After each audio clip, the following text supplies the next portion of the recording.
नमस्कार। लोकसभा टीवी में आपका स्वागत है। मैं हूं पवन कुमार शर्मा। जैसा कि मैं बता दूं कि लोकसभा का जो बजट सत्र है उसका पहला चरण जो है वो आज जो है पूरा हो गया है। ये इस सत्र का जो आयोजन था वो 29 जनवरी से शुरू हुआ था और आज 13 फरवरी को इसका पहला चरण पूरा हुआ है। जो लोकसभा की कार्रवाई है उसको स्थगित किया गया है। इसका दूसरा चरण जो है बजट सत्र का वो 8 मार्च से 8 अप्रैल तक होगा। और इस बीच में आज जहां तक की कार्रवाई का सवाल है, आज वित्त मंत्री निर्मला सीतारमण ने जो है बजट पर अपना भाषण दिया, जवाब दिया, चर्चा जो हुई उसके ऊपर जवाब दिया। और उसके बाद जो है जम्मू कश्मीर पुनर्गठन संशोधन विधेयक जो है वो भी संसद से पारित हो गया। उसके बाद शून्यकाल में सांसदों ने जो है अपनी बात रखी है, अपने अपने क्षेत्र की समस्याओं को सामने रखा है। हमारे साथ बातचीत के लिए जो है अभी मौजूद हैं कौशाम्बी उत्तर प्रदेश से बीजेपी के सांसद विनोद सोनकर जी, लोकसभा टीवी में आपका स्वागत है। आज क्योंकि जो बजट था उसके ऊपर चर्चा हुई और उसका जवाब जो है वित्त मंत्री ने दिया। उन्होंने बहुत सारी चीजें कही और बहुत सारी राहुल गांधी पे भी उन्होंने काफी बातें कही हैं। बजट को लेकर जो वित्त मंत्री ने कहा उस पर आपका क्या कहना है? निश्चित रूप से आदरणीय वित्त मंत्री जी ने बजट पे बहुत विस्तार से अपनी बात रखी और बजट के भाषण में जो लोगों ने भी हिस्सा लिया, जिन लोगों ने किसी प्रकार का शंका किया या किसी प्रकार के प्रश्न खड़ा किए, उन सभी पे बहुत विस्तार पूर्वक जवाब दिया। और आज वित्त मंत्री जी ने जितने स्टैटिक रूप से बजट का पक्ष रखा है, बजट की बात की है, वो निश्चित रूप से बहुत शानदार रहा। निर्मला सीतारमण जी ने कहा कि जो सरकार के ऊपर आरोप लगे हैं कि इसमें जो है किसानों की बात राहुल गांधी ने की। बजट पे चर्चा का माहौल था परंतु जो विपक्ष के नेता हैं वो किसानों पे बात करना चाहते थे। तो इसके ऊपर भी बहुत सारी चीजें हुई और बहुत सारी बातें निर्मला सीतारमण जी ने कही। पक्ष की तरफ से, पक्ष के सांसदों की तरफ से भी बहुत सारी बातें हुई। आपका क्या कहना है इस पूरे मुद्दे पर? देखिए, जिस दिन से सदन चला या जिस दिन से भी किसान आंदोलन चल रहा है, सरकार स्पष्ट रूप से कह रही है, खुले मन से कह रही है, कृषि और किसान को मजबूत करने के लिए अगर आपके पास कोई ठोस प्रस्ताव है तो लेके आइए। निश्चित रूप से सरकार उस पर खुले मन से बात करना चाहती है। उसके माननीय वित्त मंत्री जी के भाषण से पहले राष्ट्रपति के अभिभाषण के दौरान देश के यशस्वी प्रधानमंत्री जी ने भी देश के किसानों का आह्वान किया कि अगर आप आइए, आपसे हम बात करना चाहते हैं, आपका जो भी विषय है उस पर बात करेंगे। लेकिन दुर्भाग्यपूर्ण है कि कुछ लोग अपने राजनीतिक रोटी सेकने के लिए किसानों को वार्ता से रोक रहे हैं। और इस तरह का राहुल गांधी का जो बयान देना पार्लियामेंट में, ये दुर्भाग्यपूर्ण है कि आप बजट देश को चलाने के लिए बजट पेश होता है, बजट पे चर्चा होती है, बजट पे चर्चा करिए, आप किसान पे चर्चा करिए, किसी ने रोका नहीं है। लेकिन ये खेदपूर्ण जिस तरह से राहुल गांधी ने पूरे सभा को, आप कह सकते हैं कि सभापति महोदय का, अध्यक्ष महोदय के करके इन्होंने जो बात कही वो दुर्भाग्यपूर्ण है। ये तो लोकसभा स्पीकर महोदय का इतना बड़ा हृदय, विशाल हृदय है जिसके कारण ये विषय नहीं बना। और आज आपने देखा कि निशिकांत दुबे जी ने इस विषय को विशेषाधिकार के लिए उठाने की मांग की है। तो बजट की जहाँ तक बात है, आज निर्मला सीतारमण जी ने बहुत विस्तार से बताया है। और केवल देश के किसान नहीं, चाहे देश का मजदूर हो, देश का युवा हो, देश का व्यापारी हो, सब विषय पे उन्होंने बड़े विस्तार पूर्वक बात कही है। और जहाँ तक किसान की बात है, निर्मला सीतारमण जी ने राहुल गांधी से किसान से जुड़े 10 सवाल किए हैं। अगर वो किसान हितैषी हैं तो 10 बात का उनको जवाब सार्वजनिक रूप से देना चाहिए। विनोद जी, इसके साथ ही जो आज जम्मू कश्मीर पुनर्गठन संशोधन विधेयक जो है वो भी संसद में पारित हो गया है। और इसके बारे में जो गृह मंत्री हैं अमित शाह, उन्होंने विस्तार से जम्मू कश्मीर में क्या विकास हुआ उसके बारे में भी चर्चा की। विनोद सोनकर जी, ये जो विधेयक है विपक्ष की तरफ से आया कि अध्यादेश लाने की जो जरूरत थी वो क्या थी? देखिए, पहले तो विपक्ष से ही सवाल किया जाना चाहिए कि जम्मू कश्मीर का संपूर्ण विकास हो, द्रुत गति से हो, ये चिंता उनका नहीं है।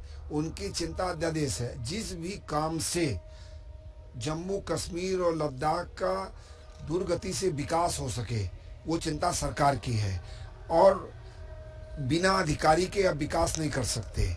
जो विकास परक योजनाएं हैं, चाहे केंद्र सरकार की हो या वहाँ के इस समय वर्तमान में यूनियन टेरिटरी की हो, उसको चलाने के लिए अधिकारियों की ज़रूरत है।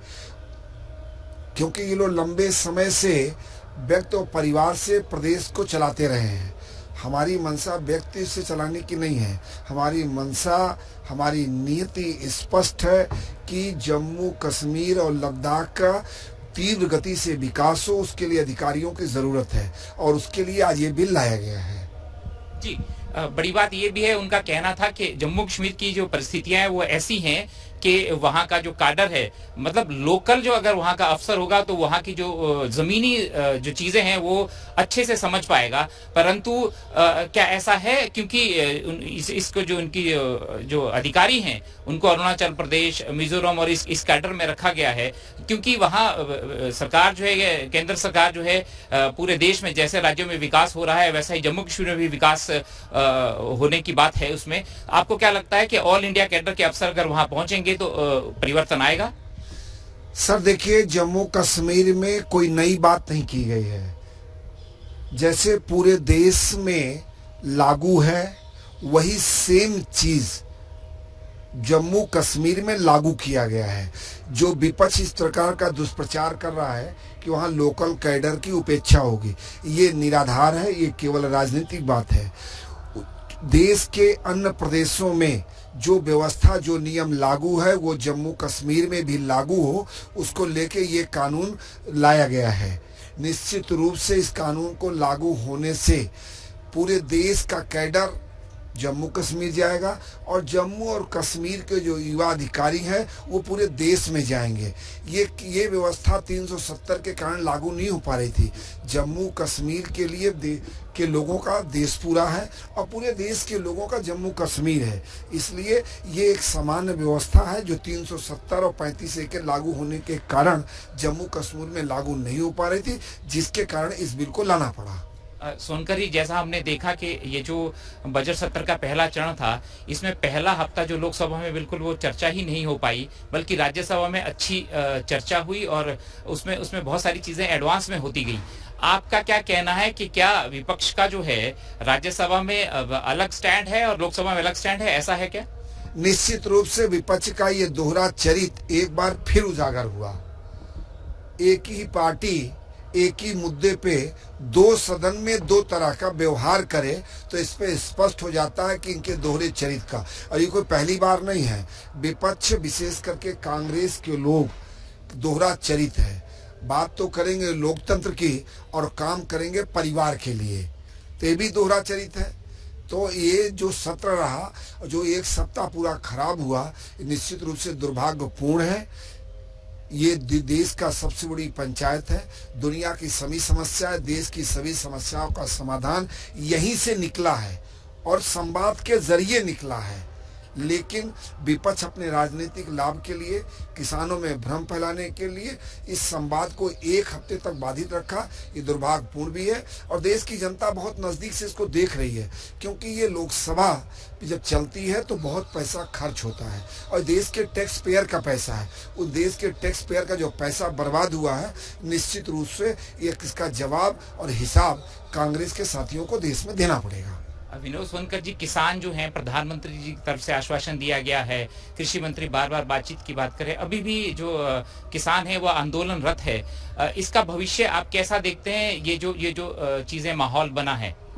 देखिए, बड़ी मैं नम्रता के साथ कहूंगा कि आप केवल किसान मत कहिए, केवल देश भर के किसान नहीं है। ये केवल कांग्रेस शासित प्रदेश के कुछ किसान, या कह सकते तथाकथित किसान, या शुद्ध रूप से कह सकते जो बिचौलिए हैं, उनको चिंता है। इस तरह का आंदोलन देश में कहीं नहीं चल रहा है। क्या उत्तर प्रदेश में चल रहा है? क्या तमिलनाडु में चल रहा है? क्या गुजरात में चल रहा है? क्या मध्य प्रदेश में चल रहा है? क्या नहीं चल रहा है।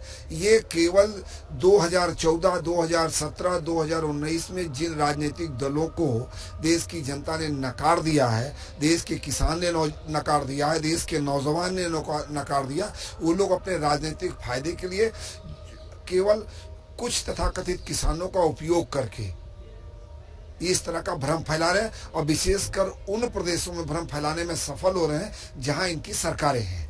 सोनकर जी, जहां तक ये जो पहला चरण है अभी बजट सत्र का जो है, उसमें उत्पादकता के लिहाज से अच्छा रहा है, क्योंकि सदन ने जो है रात तक 1-1 बजे तक जो है सभी सांसद मौजूद रहे हैं, अपनी इलाके की समस्याओं को रखा है। आप माननीय लोकसभा अध्यक्ष का भी इसमें काफी पहल रहती है, आप कैसे आंकते हैं इसको? निश्चित रूप से लोकसभा के अध्यक्ष बधाई के पात्र हैं और जब से लोकसभा के अध्यक्ष आदरणीय ओम बिरला साहब बने हैं तब से आप देख रहे हो कि लगातार लोकसभा के में की उत्पादकता में बढ़ोतरी हुई है। उनका पूरा प्रयास रहता है, पूरी मेहनत रहती है कि लोकसभा ज़्यादा से ज़्यादा चले।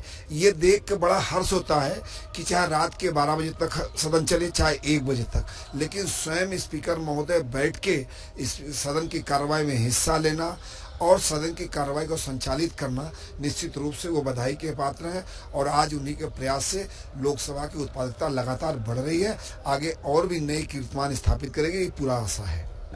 सोनकर जी, जो शून्यकाल है उसमें सांसदों को अपने क्षेत्र की समस्याओं को रखने का मौका मिलता है। इस बार भी जो है इस बार भी आज भी जबकि ये आगे ये दूसरे चरण के लिए जो आज जो है अडजर्न हुआ है, उसमें भी सांसदों को अपनी बात रखने का मौका मिला है। आपने भी अपनी बात रखी है जी। देखिए, माने इस अध्यक्ष जी के अथक प्रयास से लोकसभा के सभी सांसदों को बोलने का अवसर मिलता है। विशेषकर शून्यकाल की बात किया जाए तो मुझको लगता है कि आज़ाद भारत में शून्यकाल का जितना उपयोग माननीय स्पीकर महोदय के कार्यकाल में हो रहा कभी हुआ नहीं है।